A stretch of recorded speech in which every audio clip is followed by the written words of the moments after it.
मेरा नाम है वैभव और आप लोग देख रहे हैं only UPPCS study YouTube channel, जहां पर हम लोग सिर्फ और सिर्फ पढ़ाई करते हैं। कोई भी दूसरा एक्स्ट्रा वीडियो नहीं आता, लाइक कोई भी कट ऑफ के बारे में या समथिंग एल्स कुछ भी यहाँ पर आपको देखने को नहीं मिलेगा। सिर्फ पढ़ाई होगी। टारगेट है 6 दिसंबर का आपका एग्जामिनेशन यूपीपीसीएस का, जिसमें आप सफल हों, ये हमारी पूरी कोशिश है। सो आइए शुरू करते हैं आज के अपने सेशन को और एक ऐसे गवर्नर जनरल के बारे में बात करते हैं जिसने 8 साल के अपने टेन्योर में भारत के नक्शे को पूरी तरीके से बदल दिया और वहीं से बीज बोया गया था, एक तरीके से कहें तो क्रांति का, जो कि 1857 में जैसे ही इसका टेन्योर खत्म होता है उसके बाद 1857 में आपको क्रांति देखने को मिलती है हिंदुस्तान में। ठीक है, चलिए शुरू करते हैं आज के अपने सेशन को और बात करते हैं लॉर्ड डलहौजी की, जिसका टेन्योर रहा 1848 से लेके 56 तक। पहला सबसे इंपॉर्टेंट इवेंट जो रहा इसके टेन्योर का वो था आपका अवध का अधिग्रहण, जो कि 13 फरवरी 1856 को हुआ था।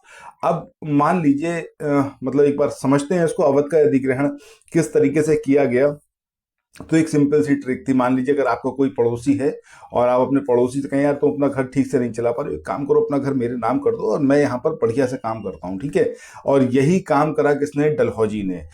बस ये एक अलग चीज थी कि यहाँ पर एक बार बोल दिया गया कि भैया तुम मिस गवर्नेंस कर रहे हो, कुशासन है तुम्हारे यहाँ बहुत ज्यादा। और इसको जो है ये जो आरोप लगाया गया कुशासन का नवाब वाजिद अली शाह पर, ये लगाया आउटरम की एक रिपोर्ट आई थी। ठीक है, लास्ट जो हमारा सेशन था उसमें हमने बात करी थी कैसे सुलेमान को रिप्लेस करते हुए आउटरम को जो है यहाँ अवध लाया गया और आउटरम ने पूरी एक रिपोर्ट बनाई। वो एक अंग्रेज रेजिडेंट के रूप में अवध के दरबार में रहा और उसने वहां पर जो है पूरी एक रिपोर्ट तैयार करी जिसमें ये चीज कही गई कि यहाँ पर मिस गवर्नेंस बहुत ज्यादा है। और उसी रिपोर्ट को जो है आधार बनाया डलहौजी ने और बोला यार तुम ठीक से काम नहीं कर रहे हो, अब ये तुम्हारा राज्य जो है हम ले लेते हैं, हम चलाएंगे अच्छे से। तो 13 फरवरी 1856 को फाइनली अवध को जो है अंग्रेजी शासन में मिला लिया गया। तो वही चीज यहाँ पर दी हुई है कि नवाब वाजिद अली शाह पर कुशासन का आरोप लगाकर अंग्रेजी राज्य में उसको जो है विलय कर दिया गया।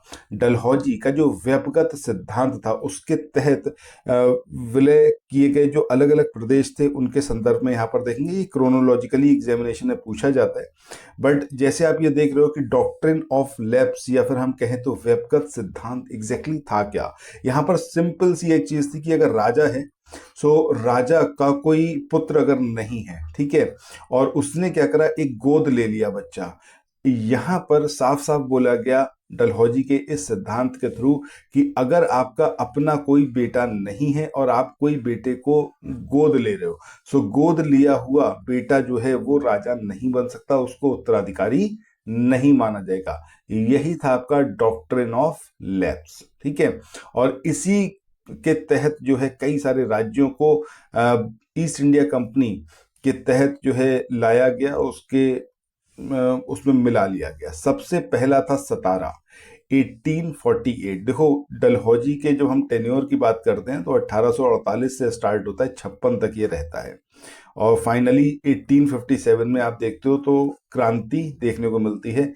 और ये क्रांति परिणाम थी अवध का। जब अवध का अधिग्रहण हुआ तो यहाँ पर जब आप देखोगे तो ज्यादातर सैनिक जो थे अवध के ही थे, तो वो इस बात से बहुत ज़्यादा मतलब परेशान थे और बहुत ज़्यादा गुस्से में थे कि ये कैसे हो गया।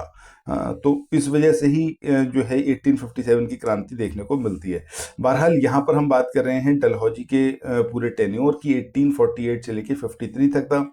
48 में सतारा को ईस्ट इंडिया कंपनी में मिलाया गया।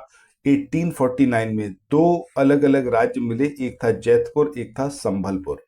बघाट की बात करें तो ये 1850 में मिला। उदयपुर की बात करें तो 1852 में। झांसी की बात करें 1854 में। नागपुर भी सेम ईयर 1854 में। और करौली की बात करें 1855 में। और कोर्ट ऑफ डायरेक्टर्स ने करौली का जो व्यपगत का ये सिद्धांत था उसको अस्वीकार कर दिया था, वो एक अलग चीज है और ये सेवरल टाइम्स पूछा गया एग्जामिनेशन में। अच्छा, यहाँ पर इसको हम याद कैसे रखें? तो यहाँ पर देखो, जैसे आपको ये क्या दिख रहा है, तारा दिख रहा है, ठीक है, और इसमें आपको सिर्फ ये याद रखना है कि तारापुर का जो एटॉमिक या फिर न्यूक्लियर पावर प्लांट है या फिर एटॉमिक एनर्जी पावर प्लांट है, सो ये जो पावर प्लांट है ये सही से नहीं चल रहा है, मतलब संभल नहीं पा रहा है। समझ रहे हैं? इस तरीके से याद रखना है कि यहाँ पे आ जाएगा तारा, तारा से आ जाएगा आपका तारापुर। तो यहाँ पर ये कैसी स्टोरी बनेगी, तारापुर संभल नहीं रहा है, और वो जो है मतलब बहुत ही घटिया स्थिति में पहुंच गया है, अब उसका उदय मुमकिन नहीं है। लेकिन सरकार बार बार झांसा दे रही है, और उसकी वजह से क्या हो रहा है कि लोगों में बड़ा मतलब एक आप समझें तो कंफ्यूजन क्रिएट हो गया है, क्योंकि असलियत यह है कि वहां पर जो है बहुत सारे नाग देखे गए हैं, और वहां पर जो है करेले उग रहे हैं। इस तरीके से आप याद रख सकते हो कि तारापुर जो है, तारापुर क्या है, संभल नहीं रहा है और बहुत ही घटिया स्थिति में पहुंच गया है। उसका उदय अब बिल्कुल भी पॉसिबल नहीं है, लेकिन सरकार बार बार झांसा दे रही है, और वहां पर जो लोगों को दिख रहा है वो बहुत सारे वहां पर नाग हैं, और वहां पर जो है क्या हो गया है, वहां पर करेले उग रहे हैं। सो इस तरीके से एक सीक्वेंस में आप इसको याद रख सकते हो। स्टोरी आपको जरूर याद रखनी पड़ेगी ये वाली, तभी आप इसको इजिली याद रख सकते हो। अब साल कैसे याद रखें, जो आपका डलहौजी का टेन्योर स्टार्ट हुआ 48 में स्टार्ट हुआ, 48 से ही आपको शुरू करना है, 48, 49, उसके बाद 50, ये तीन तो आपको एज इट इज याद रखने ही है। ठीक है, मतलब घटिया स्थिति में पहुंच गया, वहां तक तो सीक्वेंस में ऑलरेडी है। इसके बाद जब उदय की बात करेंगे तो आपको जंप करना है एक साल, मतलब आपको पहुंचना है 1852 पर, उसके बाद 54 पर, फिर आपको एक साल स्किप करते हुए चलना है, और उसके बाद 1855, जिसमें अभी हमने बात करी कि करौली को जो है कोर्ट ऑफ डायरेक्टर्स ने इस सिद्धांत के थ्रू, डॉक्ट्रिन ऑफ लैप्स के थ्रू जो है ईस्ट इंडिया कंपनी के उसमें मिलाने से इनकार कर दिया था।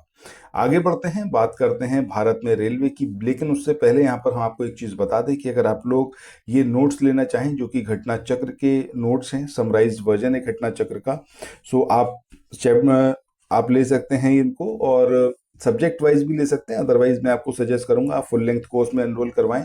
सिर्फ 1000 रुपीज का फीस पे करके आप जो है कोर्स में एनरोल करवा सकते हैं। सभी विषयों के यहाँ पर नोट्स आपको प्रोवाइड किए जाएंगे, करंट अफेयर्स भी रहेगा, सारी चीजें रहेंगी। ठीक है, सो आप जो चाहें उस तरीके से कर सकते हैं। नोट्स आपके पास होना बेहद जरूरी है, क्योंकि सिर्फ वीडियोस के थ्रू आप कंप्लीट तैयारी नहीं कर पाएंगे। चलिए, रेलवे लाइन की बात करें तो प्रथम रेलवे लाइन 1853 में बिछाई गई, जो कि बंबई से थाने के बीच में थी, और डलहौजी के टाइम पर ये बिछी थी। ऑब्वियसली बात है कि 1853 की बात करें, उस समय टेन्योर किसका चल रहा था, लॉर्ड डलहौजी का। अब बात ये होती है कि क्या ये जो ट्रेनें बिछाई गई, ये रेल लाइन बिछाई गई या फिर ट्रेनें हिंदुस्तान में चली, तो क्या उसका कारण था, क्यों चलाई गई?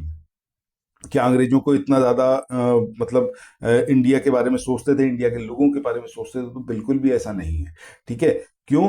क्योंकि ये जो ग्रेट इंडियन पेनिनसुला रेलवे इसको चलाया गया, इसका मेन पर्पस दो चीजों को लेकर था। पहला ये कि जो गांव देहात से रॉ मटेरियल है, उस रॉ मटेरियल को धीरे धीरे करके बंदरगाह तक लाया जाए, और जहाजों के माध्यम से उसको इंग्लैंड पहुंचाया जाए, पहला पर्पस। दूसरा, अगर कहीं भी किसी क्षेत्र में कोई विद्रोह होता है, तो उस विद्रोह को दबाने के लिए जल्दी से जल्दी वहां पर सेना जो है वो पहुंच पाए। सो इन दो पर्पसेस को फुलफिल करने के लिए ट्रेनें बिछाई गई, ना कि यहाँ पर जो हिंदुस्तानी हैं उनके लिए कुछ करना था।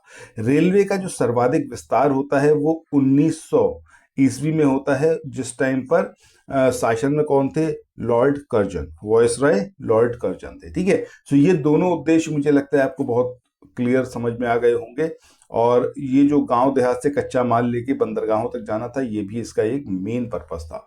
सो दो पर्पस थे, एक तो कच्चा माल लेके जाओ, फाइनली उसको बंदरगाह तक पहुंचाओ, और उसको इंग्लैंड लेके जाओ, वहां पर मैन्युफैक्चर करो, और उसके बाद फाइनली मतलब अलग अलग देशों में, स्पेशली इंडिया में, उसको जाकर वापस भेज दो। मतलब हमसे लेके गए, सपोज हमसे लेके गए क्या, गेहूं।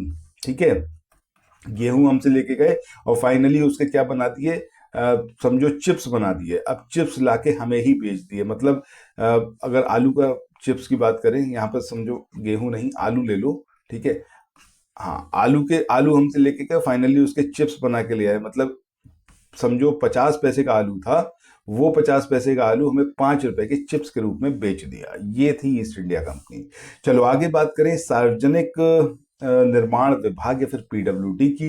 तो डलहौजी से पहले सार्वजनिक निर्माण का जो कार्य था वो एक सैनिक बोर्ड पर था, यानी कि जो पब्लिक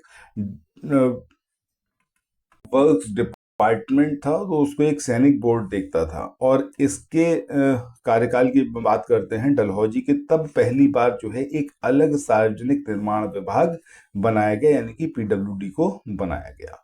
सो आज के इस सेशन को यहीं पर एंड करते हैं, और इसी के साथ हमारा जो 4th चैप्टर था वो फिनिश हो गया है। नेक्स्ट जो वीडियो आएगा उसमें हम चैप्टर नंबर 5 से स्टार्ट करेंगे। जैसा मैंने आपको बताया कि हर एक चैप्टर के स्टार्टिंग में सबसे पहले हम घटनाक्रम को कवर अप करते हैं, रीजन बीइंग की क्रोनोलॉजी पर बेस्ड एमसीक्यू आपसे पूछे ही जाते हैं, तो आपको एक एक चीज क्लियर होनी चाहिए। सो मिलते हैं नेक्स्ट वीडियो में। Thanks for watching, have a nice day, bye bye.